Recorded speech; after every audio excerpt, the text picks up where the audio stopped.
أنفسنا ومن سيئات أعمالنا من يهده الله فلا مضل له ومن يضلله فلا هادي له ونشهد أن لا إله إلا الله وحده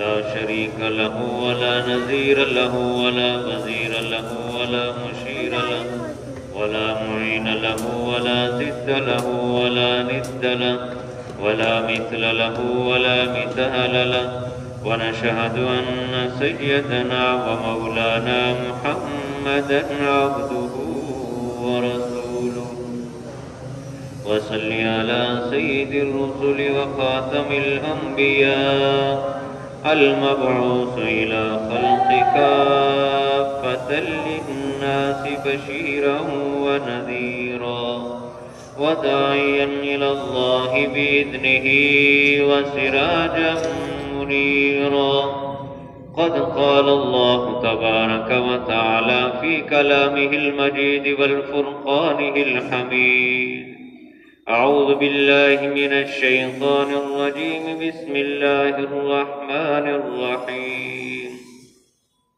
يا أيها الذين آمنوا اذكروا الله كذكرا كثيرا وسبحوه بكرة وأصيلا صدق الله العظيم وصدق رسوله النبي الكريم الأمين ونحن على ذلك لمن الشاهدين والشاكرين والحمد لله رب العالمين سبحانك لا علم لنا إلا ما علمتنا إنك أنت العليم الحكيم رب اشرح لي صدري ويسر لي أمري واحلل عقدة من لساني يفقهوا قولي اللهم صل على محمد وعلى آل محمد كما صليت على إبراهيم وعلى آل إبراهيم إنك حميد مجيد اللهم بارك على محمد وعلى آل محمد كما باركت على إبراهيم وعلى آل إبراهيم إنك حميد مجيد يا رب سلم وسلم دائما أبدا على حبيبك على رسولك خير الخلق كلهم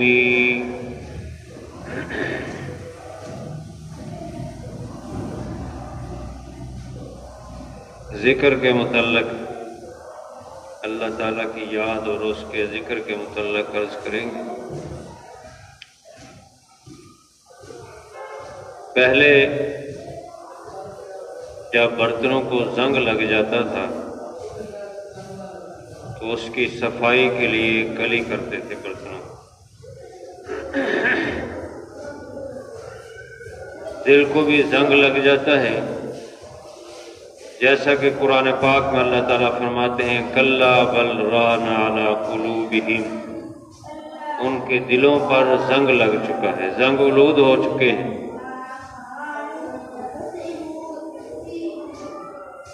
برتنوں کو جب کلی کرتے تھے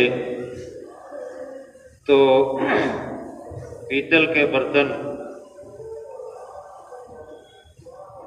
اب تو وہ برتن ناپید ہو گئے ہیں، تو پہلے اس کو گرم کرتے تھے، آگ جلا کے اس کو اچھی طرح تپاتے تھے، گرم کرتے تھے، پھر اس کے بعد اس کے اوپر پاؤڈر لگاتے تھے، نشادر وغیرہ، گرم کر کے اس کی میل کچیل اتارتے تھے، اس کو بھٹی میں ڈال کے گرم کر کے نشادر سے پھر اس کی صفائی کرتے تھے، اس کی میل کچیل اور جو کچھ نشانات داغ دھبے وہ اتر جاتے تھے، اور پھر اس کے بعد اس کے اوپر کلی لگائی جاتی تھی اور اس کو سارے کے اوپر لگا کر مل کر صاف کر دیا جاتا تھا اور برتن بالکل صاف چمکدار شیشے کی طرح ہو جاتے تھے۔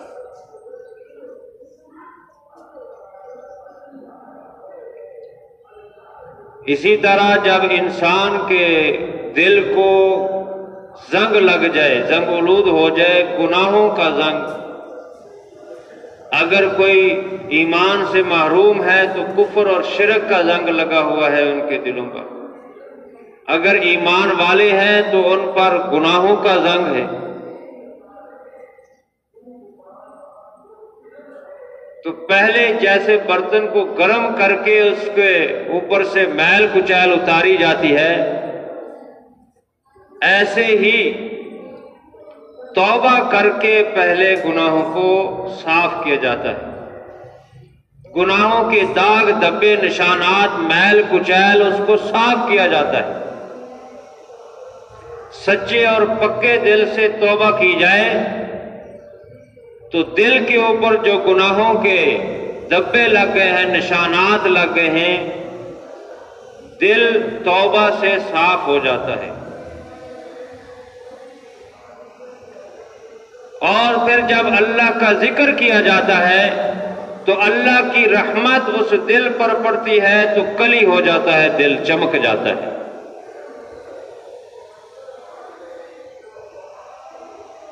یہ قلب اللہ کا گھر ہے، یہ دل اللہ کا گھر ہے، اس کو صاف رکھنا چاہیے گناہوں سے۔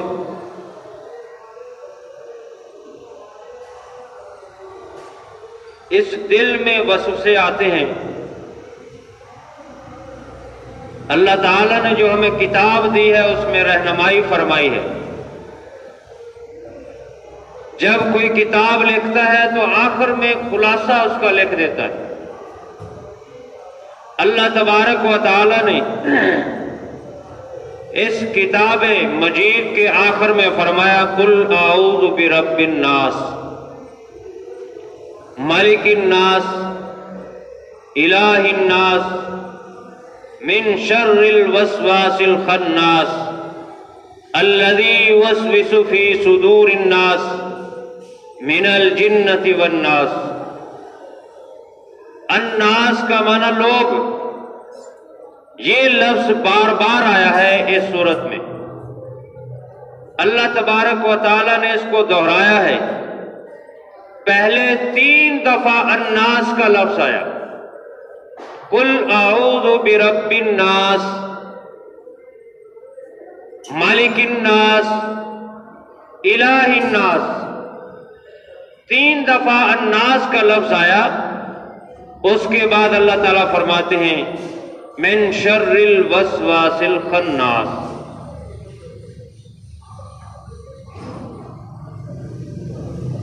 یہ 3 دفعہ ناس کا لفظ اس لیے آیا کہ انسان کی زندگی کے 3 حصے ہیں۔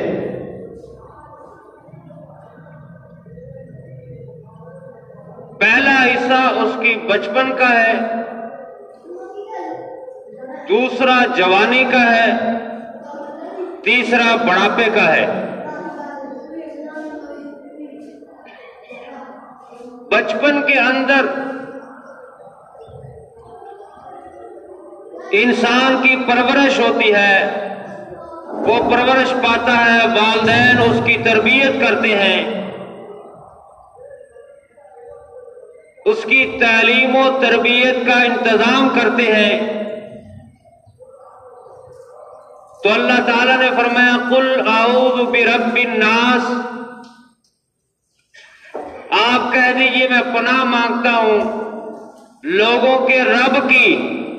رب اس کو کہتے ہیں جو پرورش کرتا ہے، تربیت کرتا ہے، ہر ایک چیز کو جس وقت میں جو ضرورت ہے وہ وہاں پہنچاتا ہے اور اس کو پروان چڑھاتا ہے، اس کو رب کہتے ہیں۔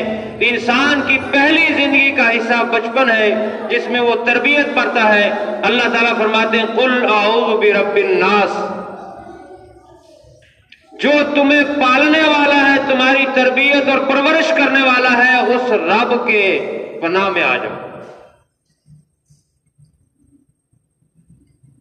دوسرا حصہ انسان کی زندگی کا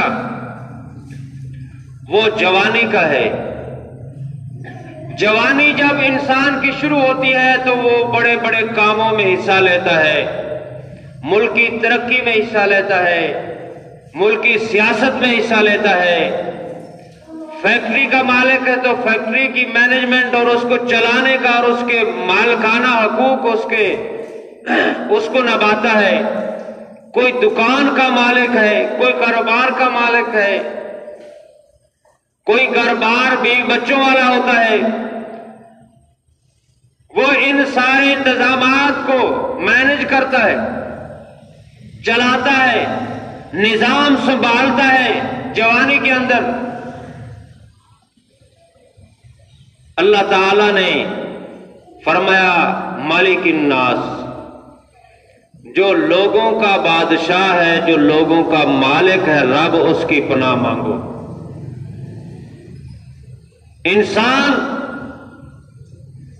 اس جوانی میں اپنے آپ کو طاقتور سمجھتا ہے۔ اللہ تعالیٰ نے فرمایا طاقتیں سب تو اللہ کی ہیں، اس لیے کہو مالک الناس، جو لوگوں کا مالک ہے، جو لوگوں کا بادشاہ ہے، اس کی پناہ مانگتا ہوں۔ تیسرا حصہ انسان کے بڑھاپے کا ہے۔ بڑھاپے کے اندر جنہوں نے بچپن اور جوانی میں اللہ کی عبادت نہیں کی، بڑھاپا ان کو عبادت کی طرف لے آتا ہے۔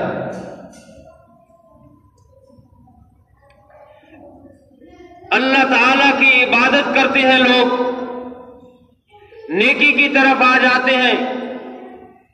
اللہ تعالی نے فرمایا الہ الناس، جو لوگوں کا معبود ہے اس کی پناہ میں آ جاؤ۔ معبود کسے کہتے ہیں؟ جس کی عبادت کی جائے۔ ہم سارے عابد ہیں، عبادت کرنے والے، اور اللہ تعالیٰ معبود ہے۔ الہ الناس، لوگوں کے معبود، رب جس کی عبادت کی جاتی ہے اس کے پناہ میں آ جاؤ۔ انسان کی زندگی کے 3 حصے تھے، اللہ تبارک و تعالیٰ نے تینوں حصوں کے متعلق فرما دیا قل اعوذ برب الناس، مالک الناس، الہ الناس۔ زندگی کے مراحل ذکر فرمانے کے بعد فرمایا من شر الوسواس الخناس،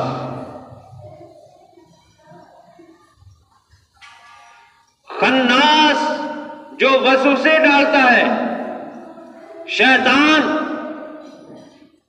اس کے وسوسوں سے پناہ مانگو۔ جوانی، بچپن، بڑھاپا، تمام عمر میں رب تعالی کی پناہ مانگو۔ جو خناس یعنی شیطان وسوسے ڈالتا ہے، وہ وسوسے ڈالتا کہاں ہے؟ فی صدور الذی یوسوس فی صدور الناس، جو لوگوں کے سینوں میں ڈالتا ہے۔ اور سینوں میں کیا ہے؟ دل ہے، دل کے اندر وسوسے ڈالتا ہے۔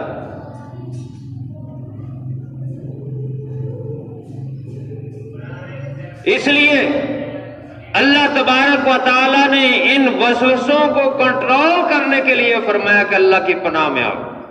وسوسے ختم نہیں ہو سکتے، کنٹرول کیے جا سکتے۔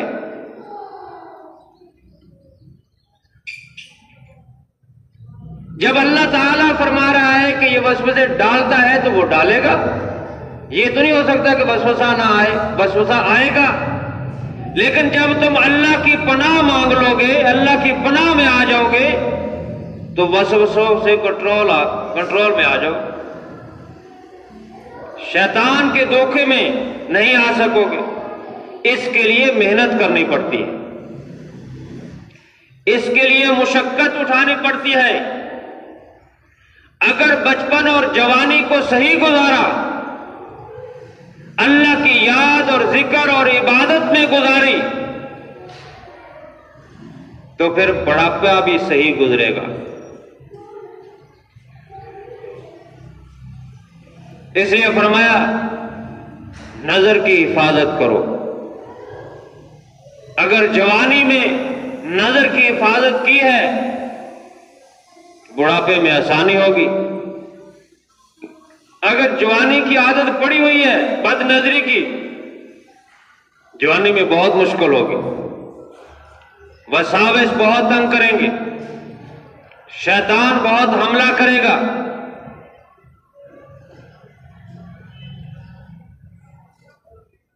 حضور صلی اللہ علیہ وسلم کے ازواج ہم سب کی وہ مائیں ہیں. امہات المومنین اس کو کہا گیا ہے. قرآن پاک میں اللہ تعالیٰ نے امہات کہا ہے. وہ مومنوں کی مائیں ہیں، وہ پاک صاف ہیں، پاک دامنہ ہیں، پاکیزہ ہیں. لیکن اللہ تبارک و تعالیٰ ان کے متعلق بھی فرما رہا ہے کہ اگر کچھ پوچھنا ہے، کوئی چیز لینی ہے تو فَاسْأَلُوهُنَّ مِنْ وَرَاءِ حِجَابٍ، پردے کے پیچھے سے پوچھو. تو ہم کہاں ہیں؟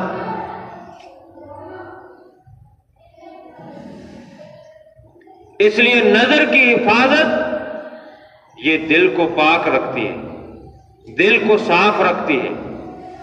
جس نے نظر کی حفاظت کی، نبی پاک صلی اللہ علیہ وسلم نے فرمایا اس کو عبادت کی لذت آئے گی، عبادت کا ذائقہ اور مزہ آئے گا، عبادت میں اس کا دل لگے گا. جس نے نظر کی حفاظت کی، اللہ کی یاد اور ذکر کرنے سے دل کا زنگ اترتا ہے تو دل پاک ہوتا ہے، اعضاء بھی پاک ہوتے ہیں، کیونکہ دل اصل مین ہے، جسم کا ہیڈ ہے. اس کی سمت اگر صحیح ہوگی تو باقی اعضاء بھی صحیح کام کریں گے. دل نے حکم کرنا ہے، دل بادشاہ ہے، اس نے آرڈر کرنا ہے. ہاتھ کو یہ چیز پکڑو وہ پکڑ لے گا، آنکھ کو یہ چیز دیکھو دیکھ لے گا، کان کو یہ سنو سن لے گا. دل اگر صحیح ہوگا تو باقی اعضاء بھی صحیح کام کریں گے. اس لیے دل پر محنت کرنی پڑے گی. جوانی اور بچپن جس نے صحیح گزارا، دل کی حفاظت کی، تو بڑھاپا بھی اس کا صحیح گزرتا ہے. شیطان اسی لیے اللہ کی یاد سے غافل کرنے کی کوشش کرتا ہے کہ یہ غافل ہو جائے. دل اس کا غافل ہو جائے تو اس کا جسم باقی بھی غافل ہو جائے گا. قرآن پاک میں اللہ تبارک و تعالیٰ فرماتے ہیں جو ذکر کرے گا، میری یاد کرے گا، میرا ذکر کرے گا، شیطان سے وہ محفوظ رہے گا.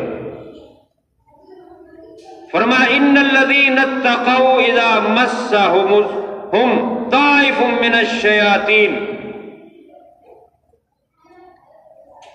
نیک لوگ متقی جب شیطان کے گرو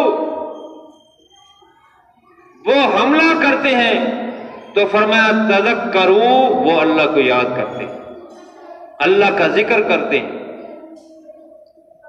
فَإِذَا هُمْ مُبْصِرُونَ، تو پھر اللہ ان کی حفاظت فرماتا ہے. وہ بچ جاتے ہیں جب اللہ کی یاد اور اس کا ذکر کرتے ہیں.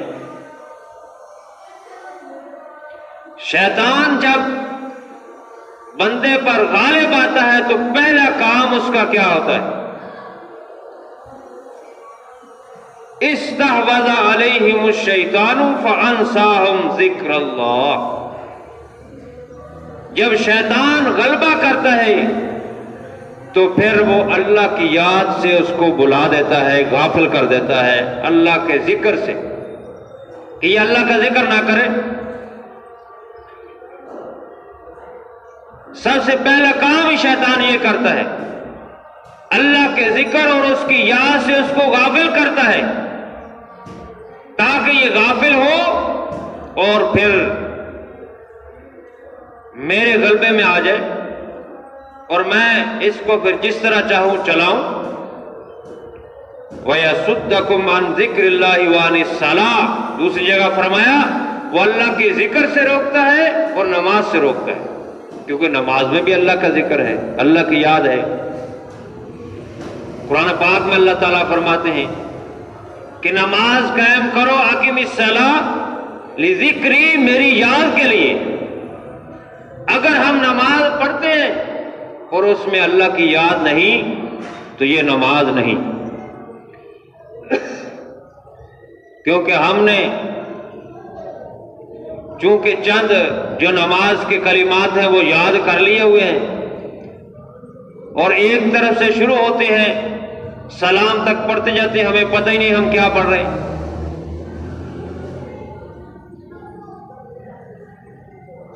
امام کے پیچھے ہے تو جیسے گاڑی میں بیٹھ گئے، امام جانے تو گاڑی جانے، ڈرائیور جانے تو گاڑی جانے، امام جانے تو نماز جانے، ہم پیچھے بس اسی طرح آگے پیچھے ہو جا رہے، اوپر نیچے۔ نماز اللہ کی یاد ہے، اللہ کا ذکر ہے۔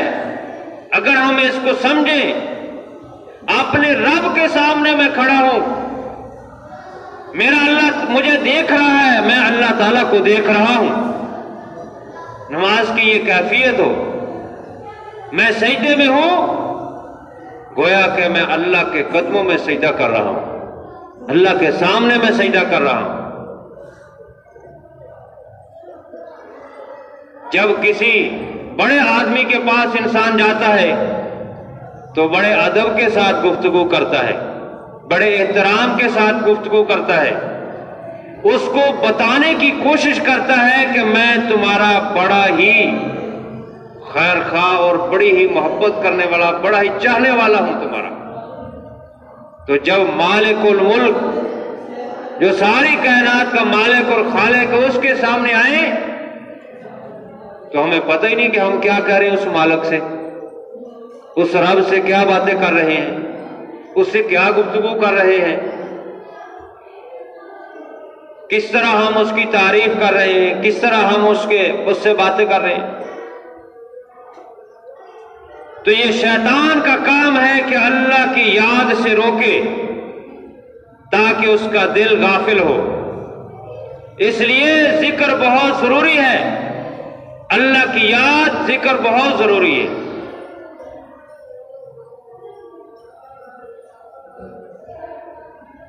یہ صرف نفلی کام نہیں ہے بلکہ ضروری کام ہے اللہ کی یاد اور اس کا ذکر۔ اللہ تعالیٰ نے قرآن پاک میں اپنے پیارے حبیب صلی اللہ علیہ وسلم کو فرمایا فَإِذَا فَرَغْتَ فَانْصَبْ وَإِلَىٰ رَبِّكَ فَارْغَب، جب اپنے منصب سے فارغ ہوں تو اپنے رب کی طرف رغبت کیجئے، رجوع کیجئے، اس کی یاد کیجئے، اس کا ذکر کیجئے۔ حدیث شریف میں ہے اذا مررتم بریاض الجنہ فارتعوا، جب جنت کے باغات میں سے گزرو تو کچھ چر لیا کرو، وہاں سے کچھ کھا لیا کرو۔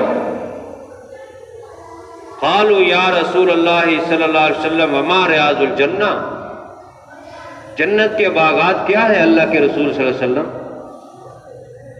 حضور صلی اللہ علیہ وسلم فرمایا حلق الذکر، ذکر کے حلقے، ذکر کے حلقے، ذکر کی جماعتیں، ذکر کرنے والے، یہ جنت کے باغ ہیں، تم بھی وہاں بیٹھ کر ذکر کر لیا کرو، ذکر کی مجلس، اللہ کی یاد کر لیا کرو۔ یہ ایسے ہے جیسے جنت کے باغات میں سے کھانا ہے، ذکر کرنا۔ جب جنت میں داخل ہو جائیں گے جنتی تو وہاں تو کسی چیز کی کمی نہیں ہوگی،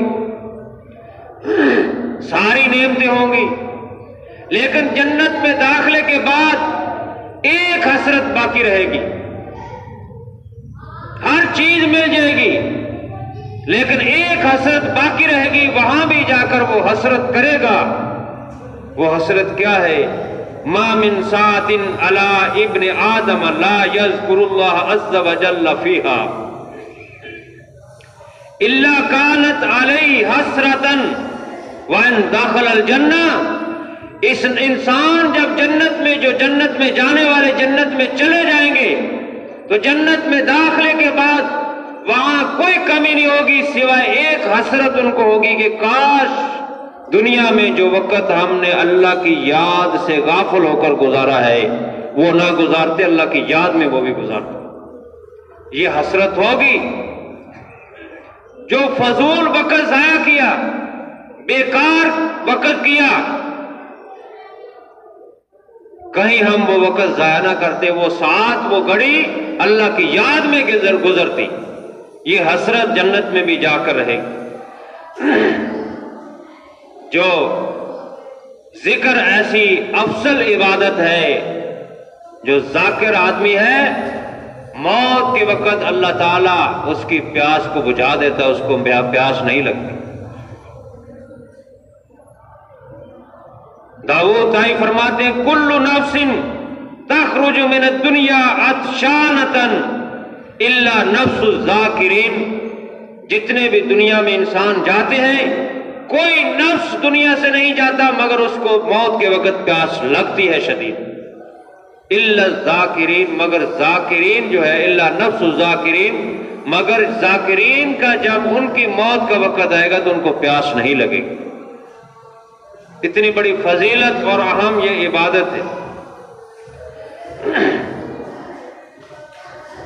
اور جو ذکر کرتے ہیں فرمایا ان کے گھر ایسے دنیا میں چمکتے ہیں جیسے دنیا والے آسمان کی طرف رات کو دیکھ کے ستارے چمکتے ہیں، تو فرشتے وہ دنیا والوں کو دیکھتے ہیں، وہاں ستاروں کی طرح وہ گھر چمک رہے ہوتے ہیں جہاں اللہ کی یاد اور ذکر ہوتا ہے۔ ان گھروں کے اندر وہ روشن ہوتے ہیں۔ چنانچہ فرمایا ان بیوت الذاکرین لہا نور یراہ الملائکہ، ذاکرین کے گھروں کے اندر نور ہوتا ہے جس کو فرشتے دیکھتے ہیں۔ بقدر ما فیہا من الذکر لما نرا نحن النجوم فی السماء، اتنا ہی روشن ہوتا ہے اس کا گھر جتنا اس نے ذکر کیا ہے۔ اگر کوئی زیادہ ذکر کرنے والا ہے تو اس کا زیادہ روشن ہوتا ہے، اگر کوئی اس سے زیادہ کرنے والا ہے تو اس کا گھر اس سے زیادہ روشن ہوتا ہے۔ اس قدر ذکر سے گھر میں برکت ہوتی ہے، اللہ کی رحمت کا نزول ہوتا ہے۔ اس لیے اللہ تعالیٰ فرماتے ہیں اذکروا اللہ ذکرا کثیرا، اللہ کی یاد کرو کثرت سے، بہت زیادہ اللہ کا ذکر کرو، بہت زیادہ اللہ کی یاد کرو۔ اس سے دل کا زنگ اترتا ہے، دل کلی ہو جاتا ہے، صاف ہو جاتا ہے شیشے کی طرح۔ اما عائشہ رضی اللہ تعالی عنہ فرماتی ہیں کان رسول اللہ صلی اللہ علیہ وسلم یذکرون اللہ فی کل احیان، آپ صلی اللہ علیہ وسلم ہر وقت، ہر گھڑی، ہر ساعت میں ذکر کرتے تھے۔ جب زبان سے ذکر نہیں ہو سکتا تو دل سے ذکر کرتے تھے۔ اصل مقصود تو دل کا ذکر ہے، زبان تو ایک راستہ ہے۔ اس لیے اللہ تعالیٰ فرماتے ہیں وَلَا ذِكْرُ اللَّهِ أَكْبَرُ، اللہ کا ذکر، اس کی یاد سب سے بڑی چیز ہے۔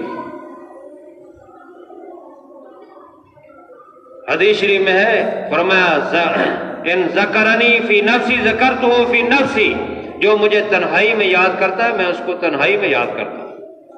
خالق جس کو یاد کر رہا ہو، آج فلاں نے اللہ کا ذکر کیا تو اسی وقت اللہ بھی اس کو تنہائی میں یاد کر رہا ہوتا ہے کہ میرا بندہ مجھے یاد کر رہا ہے۔ وَإِن ذَكَرَنِي فِي مَلَئٍ ذَكَرْتُهُ فِي مَلَئٍ أَفْضَلُ مِنْهُ، اگر وہ کسی مجمع میں بیٹھ کر دو چار ساتھیوں کے ساتھ مل کر ذکر کرتا ہے تو فرمایا میں اس سے افضل مجمع یعنی فرشتوں کے مجمع میں اس کا ذکر کرتا ہوں، یہ دیکھو میرا بندہ میرا ذکر کر رہا ہے۔ حسان بن ثابت رضی اللہ تعالیٰ اور راوی فرماتے ہیں نبی پاک صلی اللہ علیہ وسلم فرمایا لا یاخذ قوم یذکرون اللہ الا حفتهم الملائکہ، کوئی قوم اللہ کا ذکر کرتی ہے تو فرشتے اس سارے لوگوں کو ڈھانپ لیتے ہیں۔ غشیتہم الرحمہ، اور دوسرا انعام یہ ملتا ہے اللہ کی رحمت بھی ان کو ڈھانپ لیتی ہے، فرشتے بھی آ جاتے ہیں، اللہ کی رحمت بھی آ جاتی ہے۔ وَنَازَلَتْ عَلَيْهِمُ السَّكِينَةُ، اور اللہ کی طرف سے سکینت نازل ہوتی ہے، ان کے دلوں کو سکون ملتا ہے۔ وَذَكَرَهُمُ اللَّهُ فِيهِنَّ عِندَهُ، اور اللہ تعالیٰ ان کو یاد کرتا ہے ان کے پاس جو اللہ کے پاس ہیں، یعنی فرشتے۔ تو کتنی یہ افضل عبادت ہے جس سے دل بھی پاک صاف ہوتے ہیں، دلوں کا زنگ اترتا ہے، اور ہمیں اللہ کی یاد کرنی چاہیے۔ نماز سے بھی اللہ کی یاد ہوتی ہے۔ اسی طرح جو دعائیں حضور صلی اللہ علیہ وسلم نے سکھائی، ساری امتوں میں کہیں بھی یہ سلسلہ نہیں تھا کہ یہ دعائیں جو آپ صلی اللہ علیہ وسلم سے، ہر چیز کی دعا، مسجد میں داخل ہونے، سونے، اٹھنے، بیٹھنے، بیت الخلاء میں داخل ہونے، بیت اللہ میں داخل ہونے، ہر چیز کی، قرض ادا کرنے، قرض لینے، ہر چیز کی جو ہے دعا سکھا دی۔ تو جب ہر چیز کی دعا ہم پڑھیں گے تو گویا کہ ہم 24 گھنٹے اللہ کا ذکر کر رہے ہیں۔ اللہ تعالیٰ عمل کی توفیق عطا فرمائے۔ وآخر دعوانا الحمدللہ رب العالمین۔ سنتے اللہ۔